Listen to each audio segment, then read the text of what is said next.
Mon nom est Anthony. Je suis musicien, adorateur, mari et j'ai une fille merveilleuse. Je suis enthousiaste de partager mon témoignage aujourd'hui.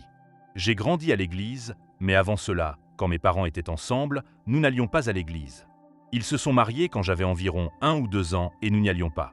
Ce n'est qu'après leur divorce que ma mère a commencé à aller à l'église et j'avais environ 5 ans.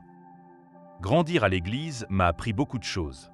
Dans la communauté chrétienne, tu apprends à te connecter au travail du ministère, à ce que le pasteur dit, aux leçons de l'école du dimanche.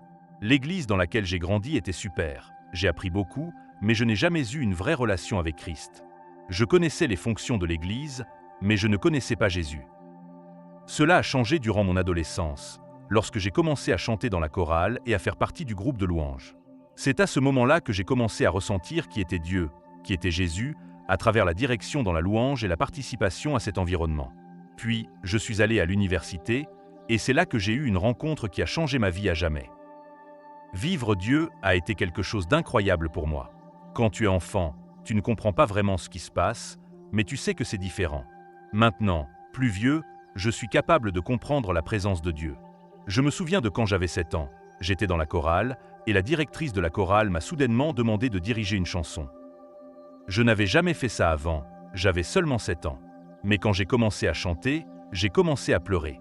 C'était la première fois que je ressentais la présence de Dieu. À ce moment-là, à 7 ans, j'ai commencé à développer un véritable amour pour l'adoration et la présence de Dieu. Du moment où j'ai commencé à avoir ces rencontres avec Dieu dans mon enfance jusqu'à la rencontre que j'ai eue à l'université, cela a été une période de haut et de bas dans ma foi. Dans la maison où je vivais, nous vivions de manière mixte, avec un pied dans l'église et l'autre dehors. Je voyais beaucoup de choses, de la fornication à la consommation d'alcool et de drogue, des jurons, tout ce que la parole de Dieu nous enseigne sur la manière de vivre. J'ai commencé à développer un amour pour la musique rap et à écrire des paroles séculières, qui ont en quelque sorte remplacé la figure de mon père, car la musique me donnait de l'espoir, de l'inspiration et me poussait à être quelqu'un que je pensais vouloir être. Quelqu'un de célèbre, avec de l'argent, respecté. Ainsi, la musique séculière est devenue mon chemin à cause du mode de vie confus à la maison. Après que mes parents se soient séparés, quand j'avais 5 ans, je suis resté avec ma mère. En observant sa vie, j'ai vu ses luttes. Ma mère est une femme merveilleuse, elle priait constamment pour moi. Je me souviens de me réveiller avec elle en train d'oindre ma tête avec de l'huile pendant que je dormais et d'entendre ses prières pour moi. Je partais pour l'école avec de l'huile consacrée sur la tête et les gens se moquaient de moi. Bien que j'aimais Dieu, je voyais ses difficultés et cela m'affectait, car je voyais Dieu comme un être puissant, mais je me demandais pourquoi les vies des gens ne changeaient pas réellement, ce qui me faisait douter de son existence. Quant à la rencontre que j'ai eue à l'université, j'étais toujours impliqué dans la musique rap, voyageant dans plusieurs endroits, ouvrant des concerts pour de grands artistes. C'était une période incroyable, mais je savais toujours que Dieu avait un plan pour ma vie, qu'il changerait ma situation et me transformerait en un leader. À l'université, j'ai affronté des luttes, principalement avec la fornication. Je ne buvais pas et ne prenais pas de drogue, car je ne voulais pas de cela pour moi, à cause des choses que j'avais vues à la maison. En regardant ma famille, en les voyant dominés par la drogue et l'alcool, j'ai décidé que je resterais éloigné de tout cela, car je ne voulais pas suivre le même chemin. Cependant, la fornication était un gros problème. Je sortais avec plusieurs filles tout le temps. Il est arrivé un moment à l'université où j'en avais assez de ce mode de vie et je me suis dit que je devais savoir si Dieu, dont j'avais ressenti la présence quand j'étais jeune, était réel. C'est alors que je suis entré dans ce que j'aime appeler mon placard de prière, qui était tellement grand qu'il y avait même une machine à laver et un sèche-linge à l'intérieur, en plus de tous mes vêtements. C'était un samedi, et j'ai prié de 9h du matin jusqu'à 21h, suppliant Dieu d'entrer dans ma vie et de me montrer s'il était réel. Je disais, « Seigneur, si tu es réel, tu dois me montrer maintenant. » Je me souvenais d'être dans les cultes, les gens imposaient les mains, tu tombais et tu pensais que tu étais différent, mais ensuite tu retournais au même défi. Je ne voulais pas que cela arrive cette fois. J'ai prié et pleuré sans relâche, mais rien ne s'est passé dans ce placard. Tout ce que j'ai ressenti, c'était de l'émotion parce que je voulais changer. Je me suis levé frustré, pensant qu'il n'était pas réel, que tout ce que j'avais vécu et ressenti n'était que de l'émotion. Puis, tandis que je balayais le sol, soudainement, comme un vent impétueux, le Saint-Esprit est entré dans mon appartement et m'a jeté au sol. Pour la première fois, j'ai été rempli du Saint-Esprit et j'ai commencé à parler dans une langue complètement nouvelle pour moi. J'ai levé les yeux et j'ai vu un nuage au-dessus de moi et j'ai su que c'était réel. Au début, je pensais que j'étais en train d'halluciner car je n'avais pas pris de drogue ni rien. Je pensais même que j'étais en train de faire une dépression mentale. Mais c'était réel, Même mon chien a vu ce que je voyais. Il levait les yeux, aboyait et courait en cercle. De ce nuage, j'ai entendu une voix qui disait « Anthony, je t'ai appelé pour être un prophète pour les nations. Je vais t'utiliser. Je veux que tu quittes l'université et que tu rentres chez toi. Je vais t'élever pour être un leader de la louange et je vais t'utiliser puissamment. Le don prophétique sera quelque chose que tu maîtriseras. » Je me souviens très bien de cela et j'ai commencé à pleurer. Je me suis levé, j'ai pris le téléphone et j'ai appelé ma mère, qui était à l'église, en train de prier pour moi. Je lui ai raconté ma rencontre avec Jésus et nous avons pleuré ensemble au téléphone. Ce fut le jour où je suis tombé amoureux de Christ, parce qu'il s'est montré réel pour moi.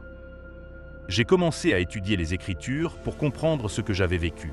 Dans Exode et Chroniques, il est mentionné que lorsque Dieu apparaît, c'est comme un nuage ou de la fumée qui remplit le temple, comme lorsque Salomon priait. J'ai vu cela dans la vie réelle, une voix du ciel m'a parlé, c'était incroyablement puissant. Pour clarifier, quand je dis que je suis tombé au sol, c'était une expérience indescriptible, comme un poids énorme qui m'a renversé. C'est similaire à ce que Jean a décrit lorsqu'il a reçu l'Apocalypse, en disant qu'il est tombé comme mort. C'est ainsi que je me suis senti. Je suis tombé et je ne pouvais pas bouger, je ne faisais que pleurer, ressentant une joie et une présence écrasante. Alors que j'essayais de parler, des mots dans une autre langue sortaient de ma bouche.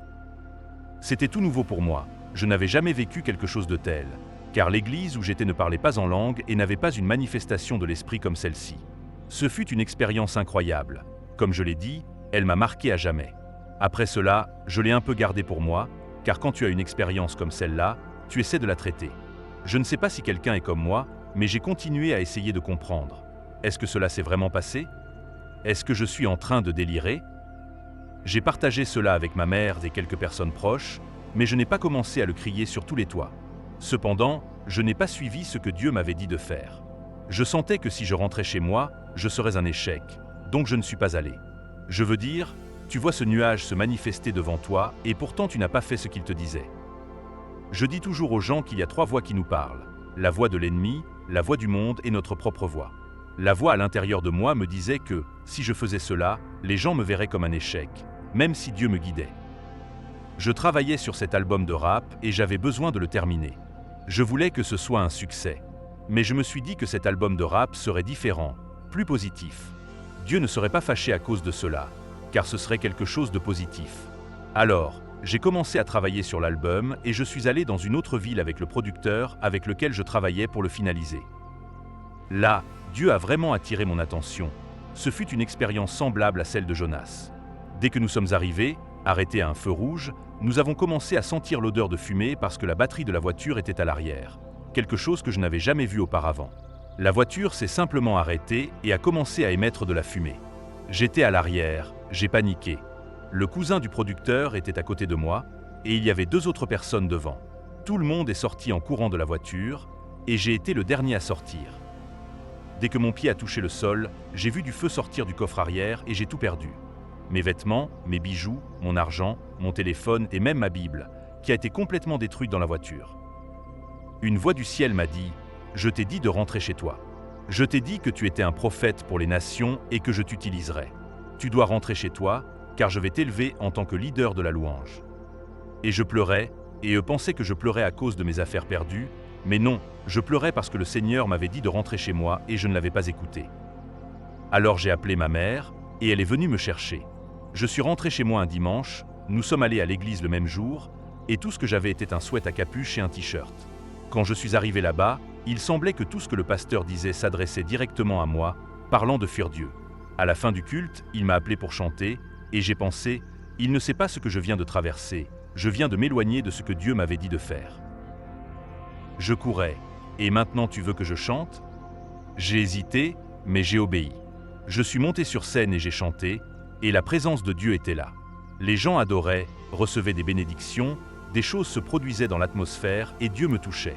À la fin du culte, le pasteur est venu vers moi et m'a dit que le Seigneur lui avait parlé, disant qu'il voulait faire de moi le leader de la louange. C'est ainsi que tout a commencé. À partir de ce moment, Dieu a commencé à agir rapidement dans ma vie et j'ai commencé à apprendre sur l'atmosphère, le prophétique, tout ce qu'il avait dit qu'il ferait dans ma vie, il a fait à partir de ce jour-là. Cela fait maintenant environ 13 ans que je marche fermement avec Jésus. Il m'a fait une promesse et a commencé à me guider à travers cette promesse. Maintenant, 13 ans plus tard, Dieu a prouvé qu'il était celui qu'il avait dit qu'il serait dans ma vie. Tout ce qu'il m'avait dit est arrivé. J'ai appris sur l'atmosphère, la louange, le prophétique. Il a commencé à m'enseigner cela, puis j'ai commencé à écrire des chansons qui n'étaient pas seulement des chansons normales, mais des chansons qui changeaient les atmosphères et les miracles ont commencé à se manifester.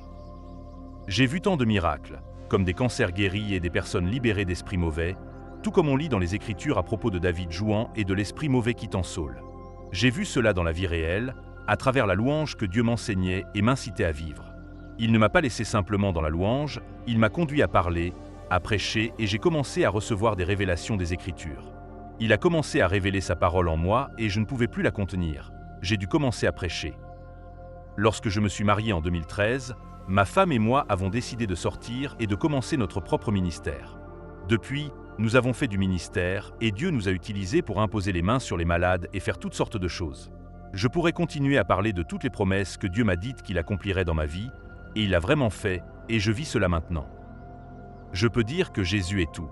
Je sais que ça peut paraître un cliché, mais pour moi, il est tout. Je ne serais pas ici aujourd'hui, je ne serais pas en train de prêcher ou de prophétiser, ni de faire quoi que ce soit sans Jésus. J'ai appris à avoir une relation réelle avec lui, à part ma mère, à part mes pasteurs, pour vraiment le connaître par moi-même. À partir de cela, j'ai compris qui je suis en lui, parce que les gens disent toujours qui tu es, et j'étais confus. Je pensais que j'allais être ce rappeur, que j'allais être cette grande personne avec tout cet argent, que les gens respecteraient et admireraient, mais je suis juste un gars simple que Dieu utilise pour parler dans la vie des gens et pour des miracles et des guérisons. Tout cela est arrivé parce que Christ m'a aimé suffisamment pour me sortir de ma vie confuse, voulant être avec lui, mais en même temps en faisant du rap, et m'a conduit vers un style de vie pur. Depuis ce jour, ma vie n'a plus jamais été la même depuis que je l'ai rencontré, et c'est pourquoi je lui dois tout.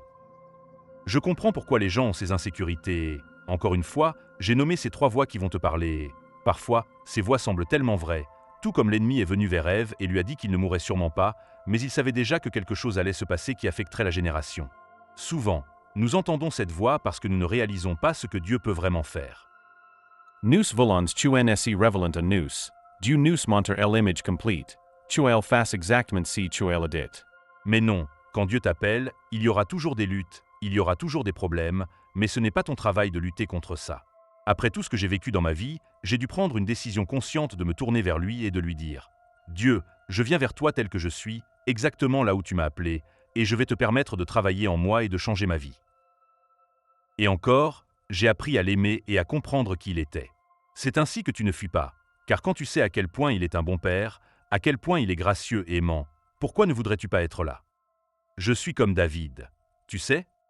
Je dis « Seigneur, fais ce que tu veux, mais ne retire pas ton esprit de moi. » Et c'est mon cœur aujourd'hui.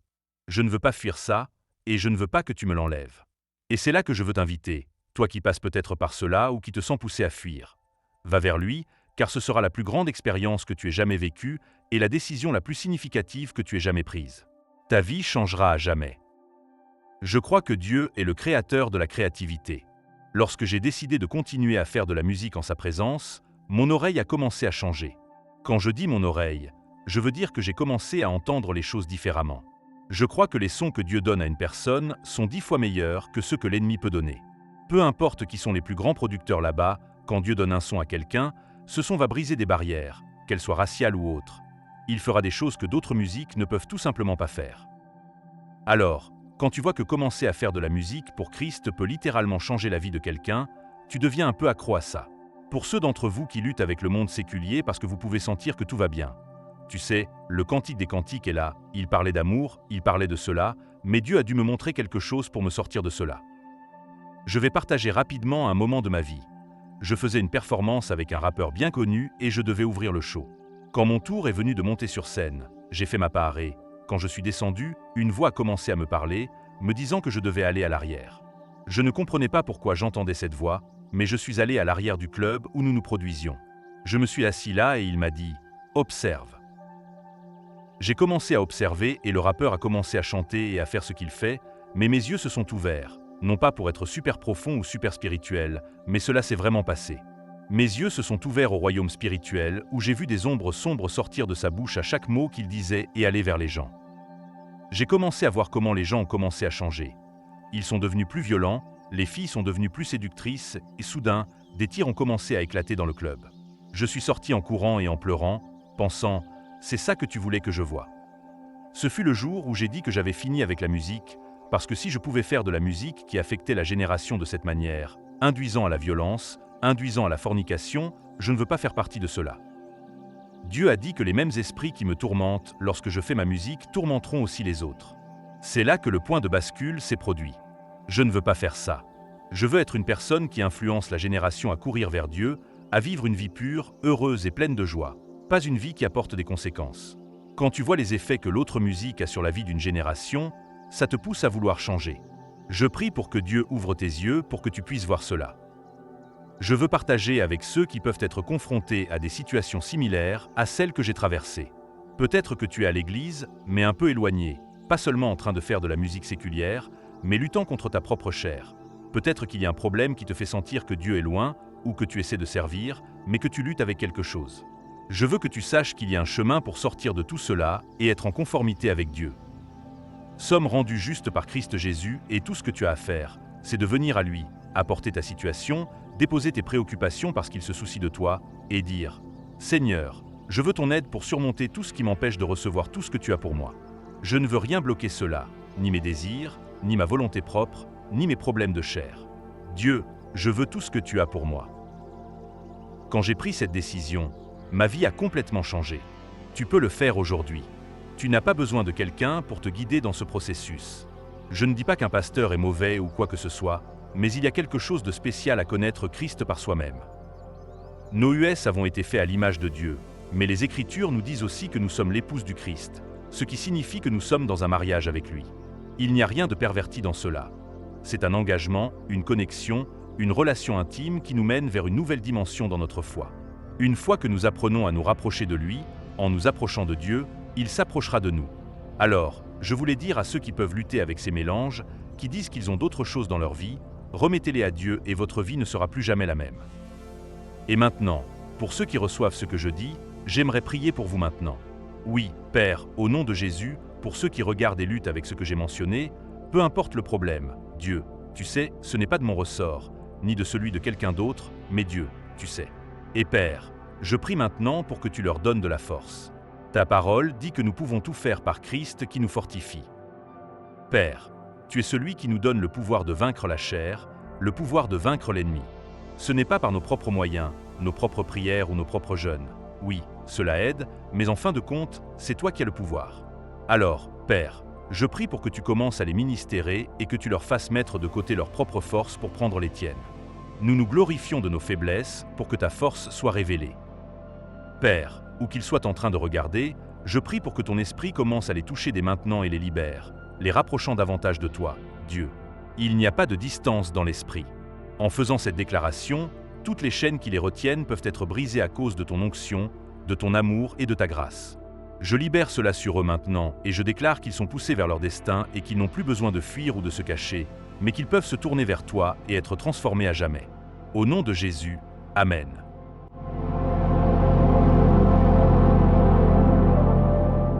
Et alors, qu'as-tu pensé de cette histoire de transformation et de rencontre avec Dieu? As-tu déjà traversé des moments similaires dans ta vie? As-tu déjà ressenti la présence de Dieu d'une manière si puissante que cela a complètement changé ton chemin? Si c'est le cas, partage-le dans les commentaires, j'adorerais entendre ton témoignage.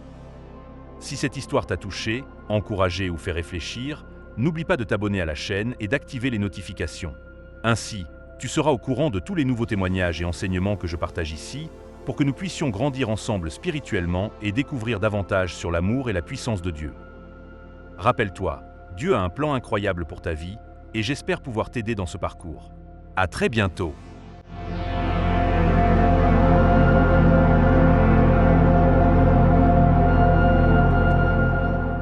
Après des examens plus approfondis, j'ai reçu la nouvelle qu'aucune femme et aucun homme sur cette terre ne voudraient entendre. Le radiologue m'a dit « Madame, je ne sais pas comment vous le dire, mais je dois vous le dire. Cette grosseur que vous avez dans votre sein gauche n'est pas bonne. Vous avez une tumeur maligne. Vous avez un cancer. Avant l'opération, l'IRM montrait 3 tumeurs dans ton sein, mais en l'ouvrant, nous avons trouvé 16 tumeurs. » Ils ont commencé à prier pour moi et alors la puissance de Dieu est descendue sur mon mari, qui a parlé en langue, et le Seigneur m'a dit « Aujourd'hui naît en toi un miracle, aujourd'hui naît en toi le miracle que j'ai promis. Gloire au nom du Seigneur. Si vous avez été touché par ce témoignage et souhaitez voir cette histoire et d'autres histoires comme celle-ci, n'oubliez pas de vous abonner à notre chaîne.